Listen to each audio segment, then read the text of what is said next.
Hello dear, welcome again. Respiratory pharmacology में हम लोग पढ़ने वाले हैं एंटीहिस्टामिन्स, जिन्हें हम लोग H1 ब्लॉकर के नाम से भी जानते हैं या फिर हिस्टामिन एंटागोनिस्ट के नाम से भी जाना जाता है, एंटी एलर्जिक के नाम से भी जाना जाता है। तो कंप्लीट फार्मेकोलॉजी इनकी हम लोग पढ़ेंगे, जैसा कि हम लोग हमेशा पढ़ते हैं। Indication, side effect, mechanism of action, Contra indications और एमसीक्यूज भी देखेंगे। तो चलिए शुरू करते हैं।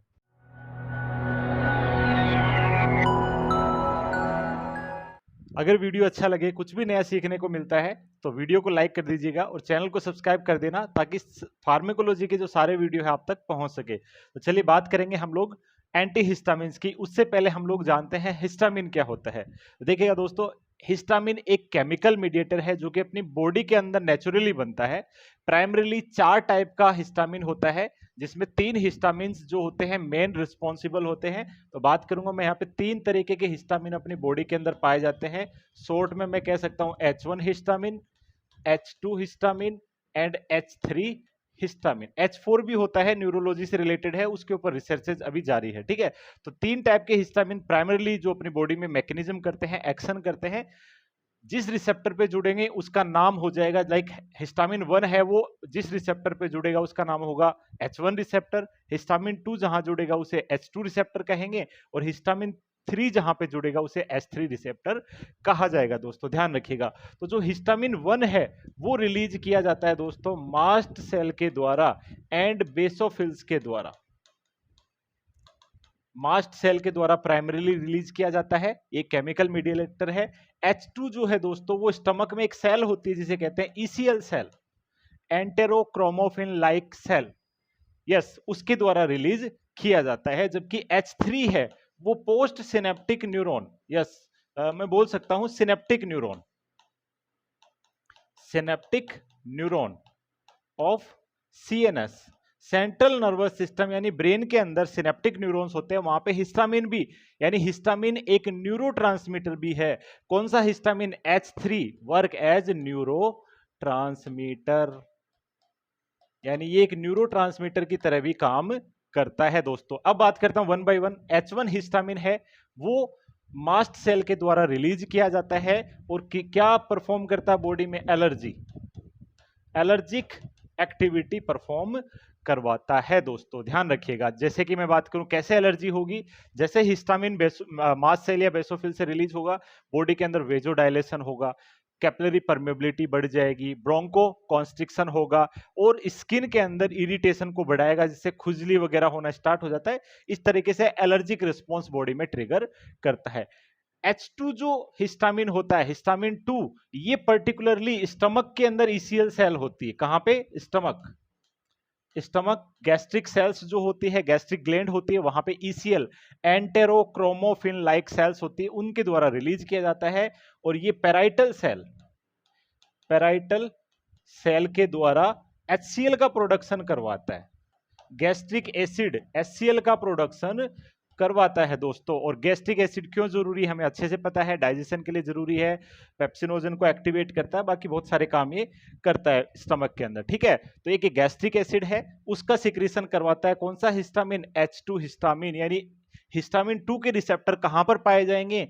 पैराइटल सेल के ऊपर पाए जाएंगे। रिलीज किसके द्वारा होगा? ईसीएल सेल के द्वारा रिलीज होने वाला है। दोस्तों देन हिस्टामिन 3 जो होता है वो सीएनएस के अंदर प्रेजेंट होता है, और सीएनएस के अंदर बात करूं तो nerve transmission, neuro transmission, neuro transmission में इसका रोल होता है।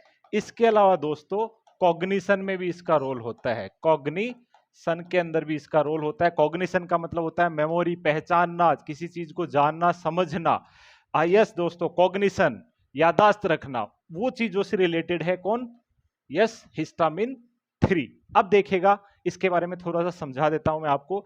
लाइक किसी पर्सन को अगर एलर्जी हो रही है तो हम लोग क्या देंगे? H1 एंटागोनिस्ट देंगे, यानी H1 ब्लॉकर देंगे। यानी एलर्जिक कंडीशन में जो दी जाएगी वो क्या कहलाएगी? H1 एंटागोनिस्ट कहलाएगी। दूसरा बात करूं, अगर किसी पर्सन में HCl का सिक्रीशन ज्यादा हो जाए तो बॉडी में क्या हो जाएगा? गैस्ट्रिक अल्सर बन जाएंगे, पेप्टिक अल्सर बन जाएगा, GERD हो जाएगा। तो वहां पे हम H2 ब्लॉकर्स देंगे, जो कि ऑलरेडी मैं पढ़ा चुका हूं। यस, रेनिटिडीन, सिमेटिडीन, ये सब हम लोग पढ़ चुके हैं ना, H2RB के नाम से पढ़ाया था। तो वो किसको ब्लॉक कर रही थी? H2 हिस्टामिन को ब्लॉक कर रही थी। H2 रिसेप्टर जो कि कहां पाए जाते हैं? पैराइटल सेल के ऊपर पाए जाते हैं। जीआई फार्मेकोलॉजी के अंदर प्लेलिस्ट में ढूंढ लीजिएगा, ये वीडियो आपको मिल जाएगा, पढ़ सकते हैं आप लोग, ठीक है दोस्तों। और H3 कब जरूरत पड़ेगी? लाइक किसी पर्सन के अंदर न्यूरोट्रांसमिशन और कॉग्निशन से रिलेटेड अगर कोई प्रॉब्लम हो जाए, लाइक मैं बात करूं किसी पर्सन में जैसे नार्कोलेप्सी हो जाता है या कॉग्निशन प्रॉब्लम हो जाता है, अल्जाइमर्स कंडीशन हो जाती है, उन कुछ कंडीशन के अंदर H3 एंटागोनिस्ट का यूज वहां पे कर सकते हैं दोस्तों। थोड़ा सा और बताऊंगा इसके बारे में, चलेगा। आगे बढ़ते हैं। जो मैंने आपको समझाया है उसको स्पष्ट तरीके से मैंने लिख दिया है, आप स्क्रीनशॉट ले लीजिएगा या फिर लिख लीजिएगा, समझ में आ जाएगा। Yes, histamine receptor H1, H2, H3 तीन टाइप के मेनली मैंने बताया, H4 भी होता है बट वो अभी उसके ऊपर कुछ मेडिसिन वगैरह रोल नहीं है। आगे आपको जब भी रिसर्चेज होगी उसके बारे में कुछ आ जाएगा। चलिए आगे बढ़ते हैं। हिस्टामिन प्रोड्यूस्ड बाय, तो H1 मास्ट सेल और बेसोफिल के द्वारा रिलीज होता है। H2 produced by gastric ECL cell and act on parietal cell, parietal cell के ऊपर एक्ट करता है। और H3 दोस्तों सीएनएस के अंदर synaptic neuron, pre synaptic neurons पे काम करता है। H1 का काम क्या है? ये सब काम ये करता है, जैसा कि मैंने बताया था, वेजोडाइलेशन कर देता है, कैपिलरी परमेबिलिटी बढ़ा देता है, ब्रोंको कॉन्स्ट्रिक्शन करता है, जिससे एलर्जिक रिस्पॉन्स ट्रिगर होगा दोस्तों, ठीक है।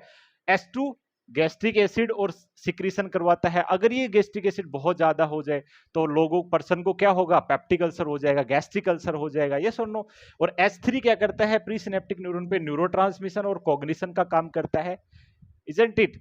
अब इसी आधार पे मैं बात करूं, हिस्टामिन को रोकने वाली मेडिसिन को क्या कहेंगे? हिस्टामिन ब्लॉकर या फिर हिस्टामिन एंटागोनिस्ट। यस दोस्तों, तो हिस्टामिन को ब्लॉक करने वाली मेडिसिन क्या कहलाएगी? हिस्टामिन एंटागोनिस्ट या ब्लॉकर कहलाएगी। तो ये कितने प्रकार की होगी? 3 प्रकार की होगी। क्यों? क्योंकि 3 टाइप का हिस्टामिन था, तो हिस्टामिन एंटागोनिस्ट भी कितने टाइप के होंगे? 3 टाइप के होंगे। H1 blocker, H2 blocker and H3 blocker. Histamine 1 blocker, histamine 2 blocker and histamine 3 blocker होंगे। अब देखिए वन बाय वन समझते हैं। हिस्टामिन 1 ब्लॉकर ये किसको ब्लॉक कर रही है दोस्तों? ये ब्लॉक करती है हिस्टामिन 1 को। तो हिस्टामिन 1 को ब्लॉक करने वाली मेडिसिन को हम क्या कह सकते हैं?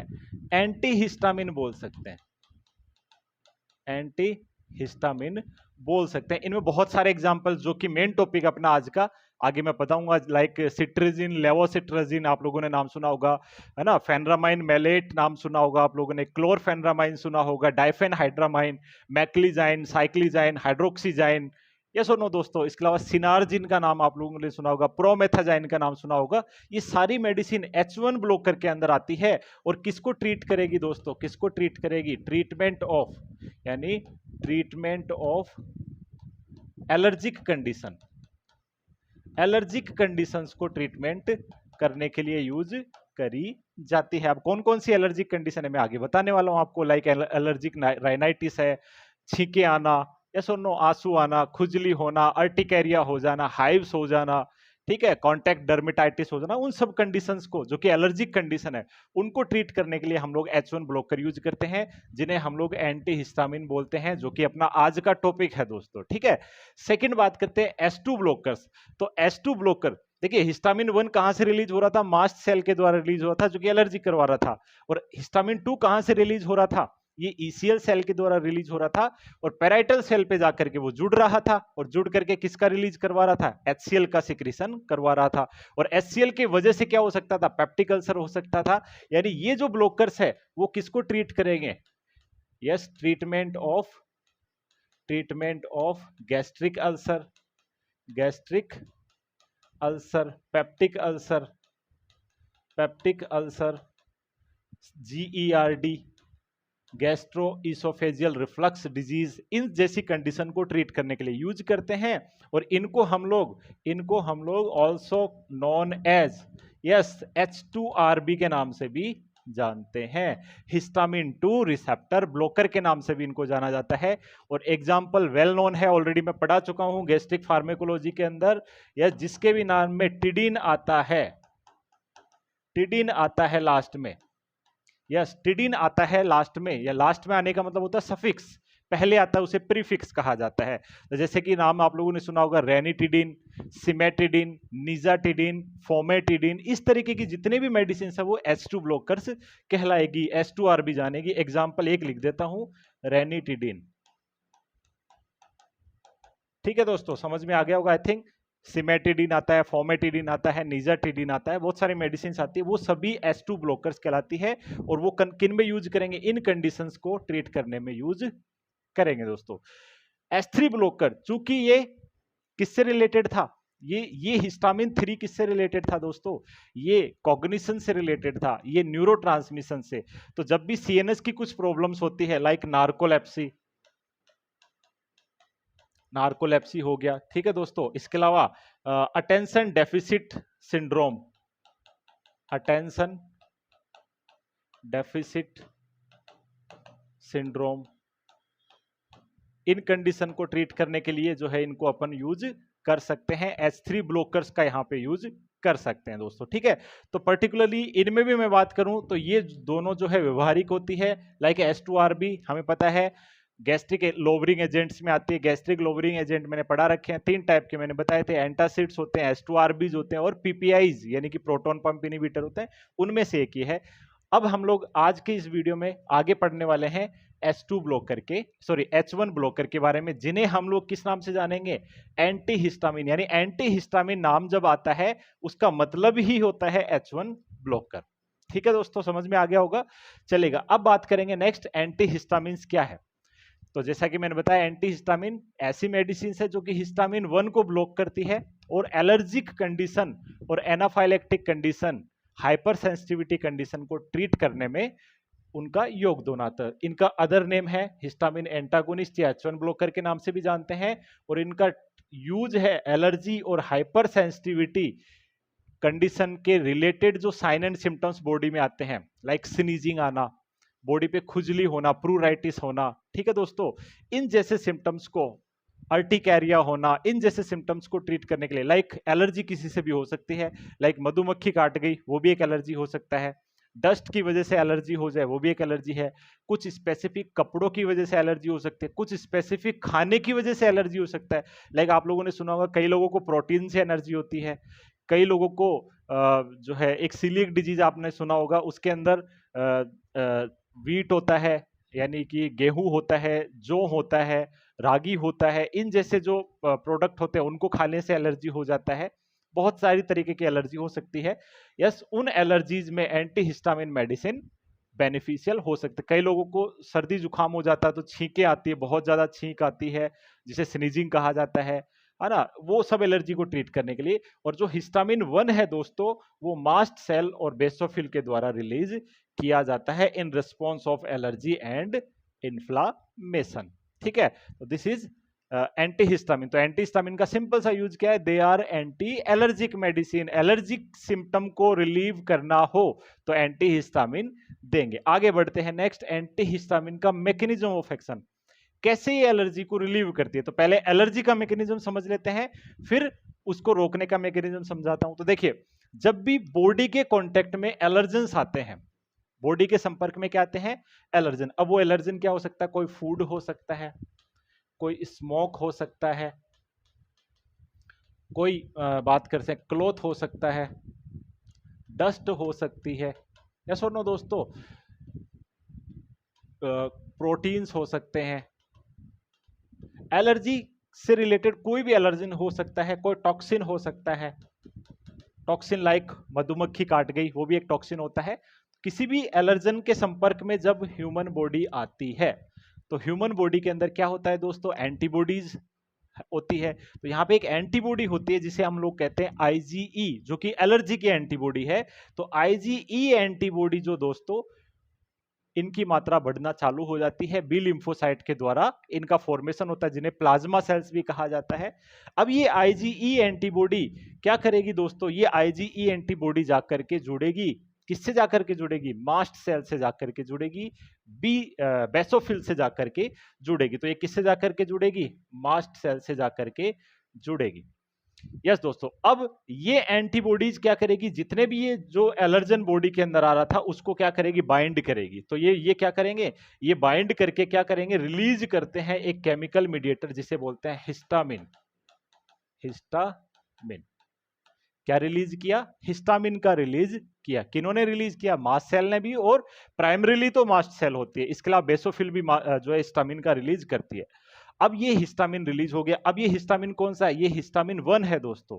कौन सा हिस्टामिन है, एलर्जी का हिस्टामिन, हिस्टामिन 1 होता है, ठीक है। तो हिस्टामिन क्या करेगा, अलग अलग सिस्टम पे अलग अलग एक्ट करेगा। लाइक मैं बात करूं ब्लड वेसल्स, तो ब्लड वेसल्स को क्या करेगा, डायलेट कर देगा और उनकी कैपिलरी परमेबिलिटी बढ़ा देगा। देखेगा तो 3 एक्शन ये करता है। यहां पे फर्स्ट बात करूं ब्लड वेसल, तो ब्लड वेसल्स में क्या करेगा, यस वेजो डायलेशन, वेजो डायलेशन करेगा और कैपिलरी परमेबिलिटी बढ़ा देगा। कैपिलरी परमेबिलिटी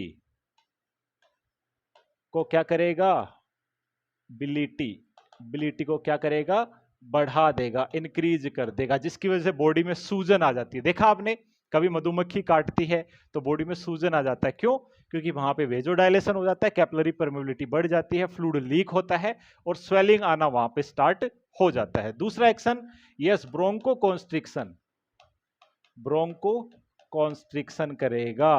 अब ब्रोंको कॉन्स्ट्रिक्शन कैसे करेगा, ब्रोंकाइज की स्मूथ मसल्स को कॉन्स्ट्रिक्ट कर देता है, जिस वजह से ब्रोंकाइज कॉन्स्ट्रिक्ट होगी, सांस लेने में दिक्कत आने लग जाएगी पर्सन को। तो जब भी एनाफाइलेक्सिस होता है, एलर्जी होती है, पर्सन को ब्रीथिंग प्रॉब्लम भी स्टार्ट हो जाती है दोस्तों, डिस्निया होने लग जाता है। तो इसकी वजह से क्या होगा, डिस्निया, है ना। और जब ये वेजोडाइलेशन कैपिलरी परमेबिलिटी बढ़ी है, इसकी वजह से क्या होने लग जाएगा, उस पर्सन को क्या होगा, स्वेलिंग आ जाएगी। तो इन वजह से क्या आएगा, स्वेलिंग, ठीक है, याद रखिए। इसके अलावा स्किन में बात करूं तो इचेज, प्रूराइटिस करेगा। क्या करेगा, प्रूराइटिस यानी इचिंग,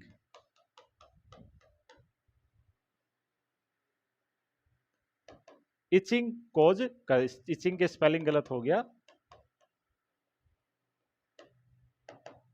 देख लीजिएगा थोड़ा सा। इचिंग जो है, खुजली जो है बॉडी के अंदर स्टार्ट हो जाता है दोस्तों। तो ये अलग अलग सिस्टम पे अलग अलग इफेक्ट डालता है। इसके अलावा एलर्जी की वजह से रनिंग नोज स्टार्ट हो जाता है, नोज के अंदर से जो है रनिंग नोज स्टार्ट हो जाता है। इसके अलावा छींके आती है, स्नीजिंग आती है पर्सन को। ये सभी सिम्टम्स किसके हैं, एलर्जी के सिम्टम्स होते हैं। और इस तरीके से एलर्जी डेवलप हो जाती है बॉडी के अंदर, ठीक है। अब एंटीहिस्टामिन क्या करेंगे, ये सब सिम्टम्स हो रहे हैं बॉडी के अंदर, ठीक है। मान लीजिए आपको किसी पर्सन को फूड से कोई एलर्जी है और वो फूड इस पर्सन ने खा लिया, खा करके क्या होगा, आईजी एंटीबॉडी मास्ट सेल से जुड़ेगी, हिस्टामिन रिलीज होगा, ये सब मैकेनिज्म होगी, बॉडी में एलर्जी डेवलप हो जाएगी। अब इस एलर्जी को रोकना है तो हम लोग क्या देंगे, एंटीहिस्टामिन्स देंगे दोस्तों। क्या देंगे, एंटीहिस्टामिन। तो एंटीहिस्टामिन इस मैकेनिज्म को यहां तक रोक देती है। हिस्टामिन तो बन रहा है बट हिस्टामिन को रिसेप्टर पे जुड़ने नहीं देगी, और रिसेप्टर पे हिस्टामिन नहीं जुड़ेगा तो ना तो ब्रोंकोकॉन्स्ट्रिक्शन होगा, ना वेजोडाइलेशन होगा, ना कैपिलरी परमेबिलिटी बढ़ेगी, ना इचिंग स्टार्ट होगी, किसी प्रकार के एलर्जी नहीं होगी, एलर्जी अपनी जगह पे रुक जाएगी दोस्तों। तो एंटी हिस्टामिन कहां पे काम करती है, हिस्टामिन के रिसेप्टर्स को ब्लॉक कर देती है, जहां पे हिस्टामिन जाके जुड़ेगा H1 हिस्टामिन और अपना मैकेनिज्म स्टार्ट करेगा। तो this is the mechanism of action of anti histamine. Yes और नो। चलिए आगे बढ़ते हैं। नेक्स्ट, एंटी हिस्टामिन्स का क्लासिफिकेशन। तो एंटीहिस्टामिन्स को हम लोग दो तरीके से क्लासिफाई करते हैं दोस्तों, फर्स्ट जनरेशन एंटीहिस्टामिन और सेकंड जनरेशन एंटीहिस्टामिन।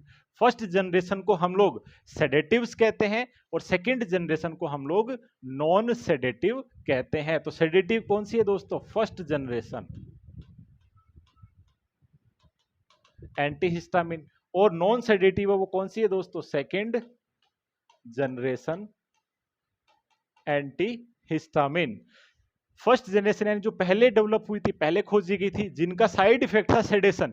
यहीं पे साइड इफेक्ट भी याद हो जाएगा, सीएनएस को अफेक्ट करती है, साइड इफेक्ट हो गया इनका सेडेशन, यानी पर्सन को ड्राउजीनेस होगा, नींद आएगी, आलस आएगी। ये नॉन सेडेटिव है, यानी रिस्पेक्टेड इनकी तुलना में कम नींद आएगी या नहीं आएगी, तो ये नॉन सेडेटिव कैटेगरी में आती है।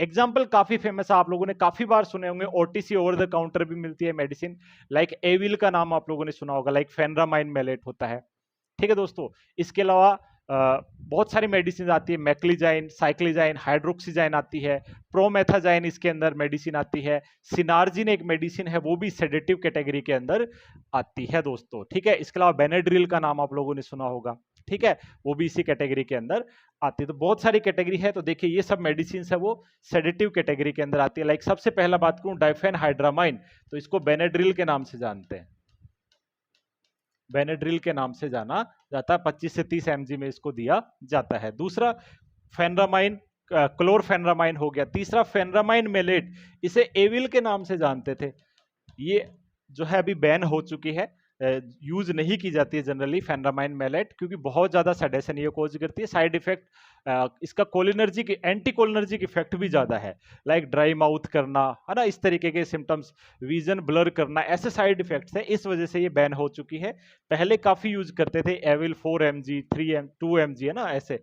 तो फेनरामाइन मेलेट ये भी एक एग्जाम्पल है, बट अभी यूज नहीं किया जाता है करंट सिनेरियो में, बट आपको पता होना चाहिए। इसके अलावा क्लोरफेनरामाइन, इसके अलावा साइक्लिजाइन, मैक्लिजाइन, हाइड्रोक्सीजाइन, ये सभी भी क्या है, एंटीहिस्टामिन है, बट कैसी कैटेगरी की, फर्स्ट जनरेशन की। इसके अलावा सिनार्जिन और प्रोमेथाजाइन, जिसे फिनार्गन के नाम से भी जाना जाता है, ये भी सेडेटिव होती है। अब याद रखिएगा सिनार्जिन और प्रोमेथाजाइन है, इनको एंटी एमेटिक भी यूज करते हैं, एंटी एमेटिक यूज भी इनका होता है। एंटी एमेटिक्स में पढ़ा चुका हूं, जीआई फार्मेकोलॉजी के अंदर आप लोग जाके देख लीजिएगा, पढ़िएगा, तो वहां पे ये मैंने बताया सिनार्जिन और प्रोमेथाजाइन वहां पे बता रखा है। This is gastric emptying agent, and सिनार्जिन जो होता है दोस्तों वो मोशन सिकनेस को रोकने वाली मेडिसिन होती है, और इनका यूज भी क्या होता है, यस, और motion sickness,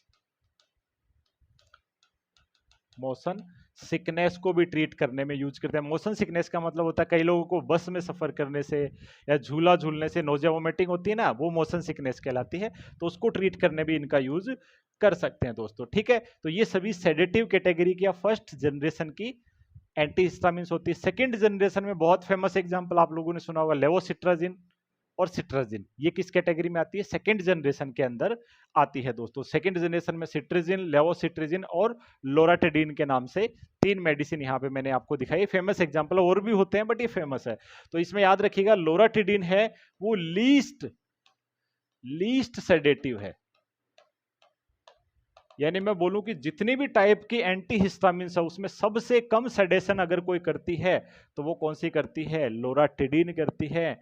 and also safe in pregnancy, pregnancy के अंदर भी इसको यूज किया जा सकता है। प्रेगनेंसी में वैसे तो एंटीहिस्टामिन्स कॉन्ट्राइंडिकेटेड है, मैं आगे बताने वाला हूं ये पॉइंट कॉन्ट्राइंडिकेशंस में, लेकिन अगर फिर भी अगर कोई एंटीहिस्टामिन देनी ही है प्रेगनेंसी में एलर्जी होने के केस में, तो कौन सी दे सकते हैं, लोराटिडिन, वहां पे लोराटाडिन दिया जा सकता है, याद रखिएगा, ठीक है। तो ये अपना कैटेगरी हो गया, डिवीजन हो गया, सेडेटिव और नॉन सेडेटिव, फर्स्ट जनरेशन और सेकंड जनरेशन। सेडेटिव या फर्स्ट जनरेशन के अंदर एग्जांपल्स आप लोगों ने पढ़ लिए हैं, डाइफेनहाइड्रामाइन है, क्लोरफेनरामाइन आता है, फेनरामाइन मेलेट आता है जिसे एविल के नाम से जानते हैं, और जाइन वाले 3 आते हैं, मैक्लिजाइन, साइक्लिजाइन और हाइड्रोक्सीजाइन। इसके अलावा 2 आपके एंटी एमेटिक्स आते हैं, ये एंटी एमेटिक भी है दोस्तों, ठीक है, सिनार्जिन और प्रोमेथाजाइन। एक्चुअल में ये एंटी हिस्टामिन है, बट इनका इफेक्ट है कि ये एंटी एमेटिक भी रोल परफॉर्म करती है। एमएससिस में भी हिस्टामिन का रोल है, अगर आप एंटीएमेटिक वाला वीडियो देखेंगे ना, लेक्चर देखेंगे, तो आपको ये चीज समझ में आ जाएगी, फिर कोई कंफ्यूजन नहीं रहेगा। इसके अलावा एक लास्ट पॉइंट और याद रखिएगा, डाइफेनहाइड्रामाइन है, इट इज ऑल्सो एंटीट्यूसिव, ये एंटीटसिव भी है, यानी ये खांसी कफिंग को रोकने में भी हेल्प करती है, इसको एंटी कफ भी कह सकते हैं हम लोग। कौन सी, डाइफेनहाइड्रामाइन। तो डाइफेनहाइड्रामाइन के 2 रोल हो गए अपने पास में, पहला रोल तो हो गया इसका कौन सा दोस्तों, यस, इट इज एंटीहिस्टामिन, और दूसरा रोल हो गया इट इज ऑल्सो एंटीट्यूसिव, यानी खांसी को रोकने में भी ये हेल्प करती है, ठीक है। और नॉन सेडेटिव में ये एग्जाम्पल आ जाते हैं। चलिए आगे बढ़ते हैं, यूजेज। तो मैंने बताया एलर्जी के जितने भी सिम्टम्स बॉडी में आते हैं, लाइक स्नीजिंग, छींक आना, लेबर्ड ब्रीथिंग, डिस्निया, रैसेज हो जाना स्किन के ऊपर, जैसा कि मैकेनिज्म ऑफ एक्शन में भी मैंने बताया था, रनी नोज, राइनोरिया, एडिमा होगा ना क्योंकि वेजोडाइलेशन हो रहा है, कफिंग, खांसी आना, रेडनेस होना, लैक्रीमेशन, आंसू आना, और हेडेक होना, ये सभी सिम्टम्स है एलर्जी के।